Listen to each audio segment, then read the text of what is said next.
Good afternoon, St. Amelia school families.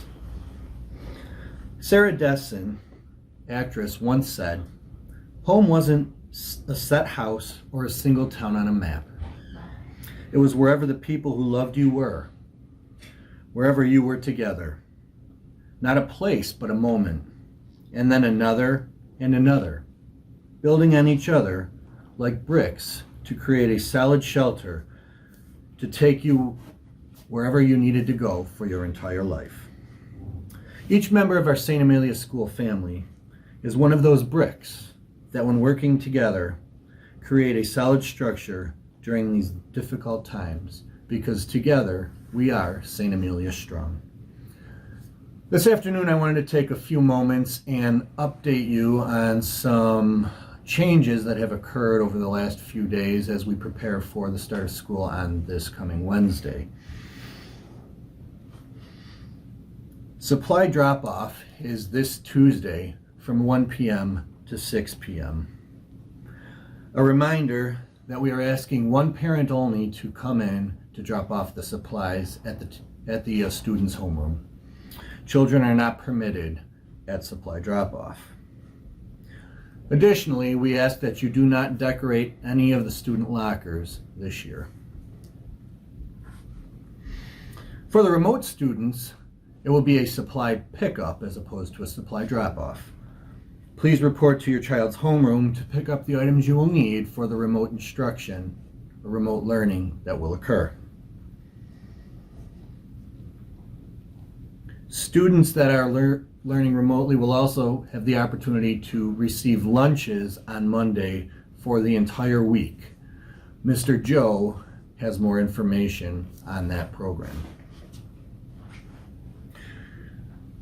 This past Thursday, all teachers were trained in Google Classroom, either newly or as a refresher. All teachers will be required to use Google Classroom this year in order to keep consistency and to make the transition between remote and in-school learning easier if it should occur.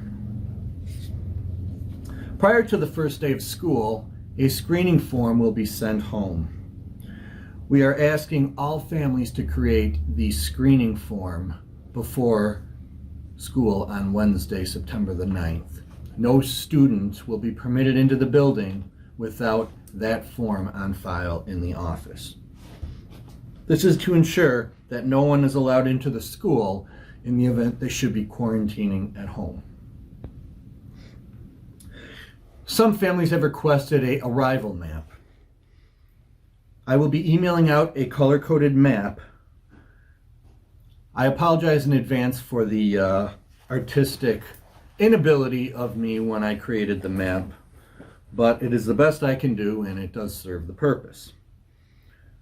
After looking at the arrival time survey that was sent out last week, if everyone sticks as much as possible to their estimated time of arrival in the morning, it appears that throughout the hour, the percentage of families arriving is scattered in a way that traffic should not be too much of an issue.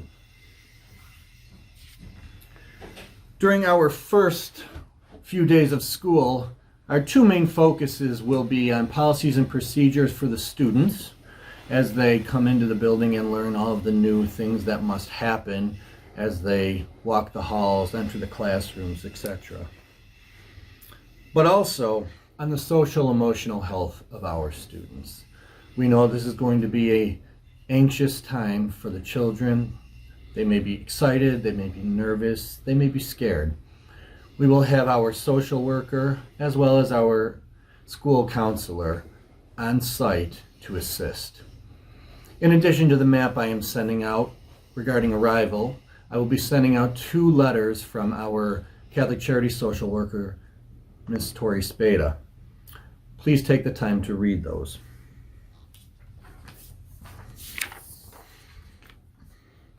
As of this morning, we were informed that all students that attend St. Amelia School will be eligible for free breakfast and free lunch.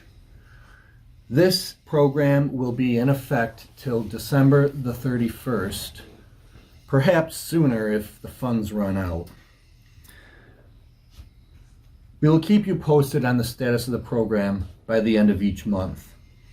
If your child does have any food allergies, Mr. Joe does ask that you inform him so that we can prepare meals either for the remote students or students within the building that are going to want the free breakfast and lunches. Orders will be taken the same, and any money on your current account will just be held until lunches are once again required to be paid for.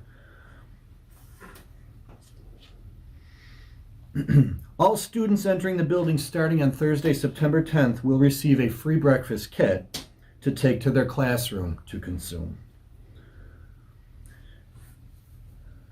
As a reminder, parents may choose to allow your child to use the funds on their account to purchase a small snack. Snacks are not included in the free breakfast and lunch program. As was indicated in the recently sent out flowchart from the health department, teachers are deemed essential employees.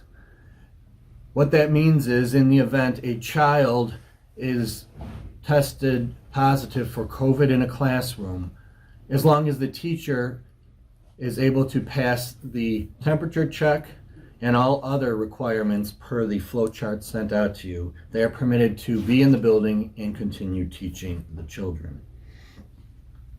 There have been a lot of questions on contact tracing, and the answers aren't very clear, but the clearest I can make them is that all contact tracing is handled directly through the New York State Department of Health. There is a special hotline for school administrators that has been set up, and I contact that, and then they will come in and handle the contact tracing at that point. The turnaround time for this is immediate. When I find out there is a case, I immediately call and I will get direction on how to move forward.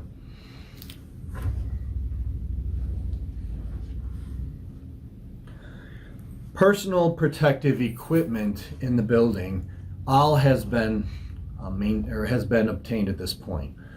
There's hand sanitizing stations outside all rooms. They are filled and operating.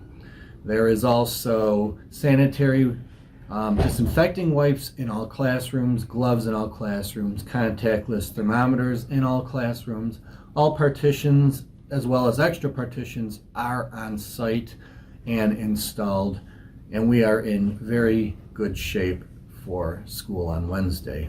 All social distance markings have also been installed. We will be having hall monitors in the hallways daily to assist with bathrooms, to make sure that one student at a time is in the bathroom. We will be blocking off every other sink and every other stall and making sure that we log who goes into the bathroom and when. This will allow students that need to use the bathroom the ability to do so without going as a whole cohort. All districts' special ed services are going to be occurring here on St. Amelia campus. We worked hard to follow the guidance that was required, and they did a final inspection and have approved us for OT, PT, speech, and resource room here at St. Amelia School on site. On Tuesday, the final version of the distance learning plan, the St. Amelia School building operating plan, and the entire reopening plan with edits up to this point will be posted to our St. Amelia School website. Of course, every day something is changing, so we will be editing and updating that document as needed and necessary. There will be a form, a Google form sent out that will allow you to ask any final questions that you have so that I can answer them prior to the student's arrival on Tuesday. So please feel free to fill that out. As a parent myself, I know I'm starting to have questions about school that I didn't have a few days ago, so I'm sure you may have some as well. May God bless each of you, and may you find some time to relax and cherish each other as we enjoy this extended weekend. I want to thank you for your continued patience and support, and I look forward to being together because, as I said when I started my message today, together we are St. Amelia strong. Have a blessed day.